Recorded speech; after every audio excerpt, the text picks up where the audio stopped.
I'm Zahora and I'm an Extinction Rebellion activist in Oxford, and this is the second video that I'm making to explain what's happening with the Citizens Assembly here. So I'm a member of the advisory panel for the Citizens Assembly that's going to be taking place in September and October this year about climate and ecological breakdown. So this is about the selection process. So loads and loads of you in Extinction Rebellion have been asking me about this and how it's actually going to happen. And we found out a lot of information at the meeting a couple of weeks ago, and from Maury were at the meeting. So, and we're pretty happy with the way that the sortition process has been done and is planning to be done. What's happening is, way back in May, loads of households in Oxford were sent a kind of card that said, we want to hear your views, join our residents panel, something like that. And it had the City Council logo on and the Maury logo on. And it didn't say anything about citizens' assemblies or climate change or anything like that. And it was about a week after the Citizens' Assembly had been announced, so I don't think it was anything to do with it. And so a certain number of households, we don't know how many at the moment, were sent one of these, and it was sent at random based on the post office address list, not the electoral roll, which is a good thing. And so you got this code and this invitation, and you can go online and sign up. So there's a whole bunch of data, people who will have signed up from that, and then from that they have asked questions, and the sortition that they're going to be asking about is like the divisions that they're looking at are age, ethnicity, gender, social class, and your attitude to climate change. So these are really interesting things. I'm going to go on to the thing about the attitude to climate change after this. So from that pool of data, they'll select a certain numbers of people from particular groups and write to them and say, would you like to become part of the Citizens Assembly on climate breakdown? And some people will say yes and some people will say no, so they know roughly how many people will say yes and how many will say no, because they do this sort of stuff all the time. But the key thing is that from just that pool alone, you wouldn't get a representative sample of the population, because people who will have gone online and signed up will be a certain group of people. So you will have had to have picked up the letter and thought, yes, this is something I want to do, and then you'll have to be able to have time to go online, and then you would have had to sign up. So it's more likely to be older, retired people with time. It's more likely to be people who are confident and people who are kind of engaged in processes and institutions already and trust those sorts of things. And it's more likely to be, you have to be able to go online easily. So this kind of suggests a certain kind of social class or access to the internet. So they're going to do a second bunch of sortition. So take basically for that pool, I think they'll get a decent proportion of people from that pool, but then do a second lot of sortition, which is just purely random based on the population of Oxford.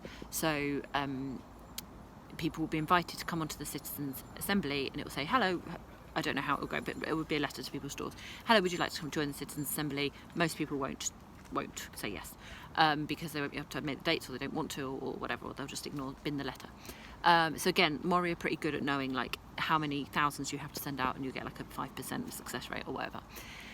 So we're pretty happy with those two systems, that it's going to be, the process of sortition is going to be fair, because the really key thing about citizen assemblies is not just people who are Extinction Rebellion activists on them just because we're proposing it.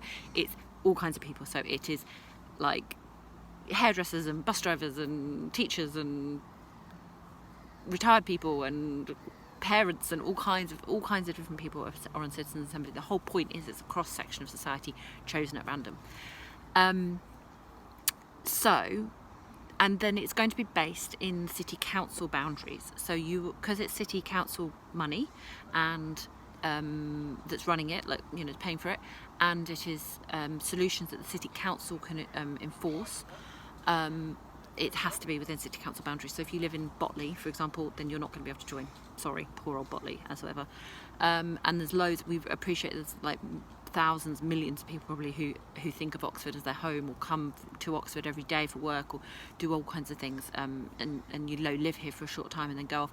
But unless you've got a city council address at that point in time, then you won't have been invited. But I don't see how else you could have got around that. And so then the next important point is that it will be based on Oxford. So it will be based on the ethnicity breakdown of Oxford. It will be based on the age ranges in Oxford. It will be based on all kinds of things, how things are here. And then the interesting thing is about climate change, your attitude to climate change. So in the meeting at the Advisory Council, we heard from an academic from UCL who told us about the Brexit process. So there was a Brexit Citizens Assembly, and he explained how that all worked. And one of the really interesting things about that is that they were able to do their sortition based on how people voted in the referendum, because you've got a really clear thing, which is how did you vote? Leave, Remain, didn't vote. And whereas with climate change, obviously there's not just 3 options, and there's so many different kinds of what people think about climate change. But the whole thing with the Citizens Assembly is it's going to take the fact of climate and ecological breakdown as fact. There is not going to be any experts presenting who are shedding doubt on whether it's happening or whether it's caused by humans or whether it's going to be a bad thing. Those things are beyond doubt. The IPCC report is unequivocal on that, and that is gold standard science. So it's going to take that as a given, but we also don't want to leave people out and exclude people.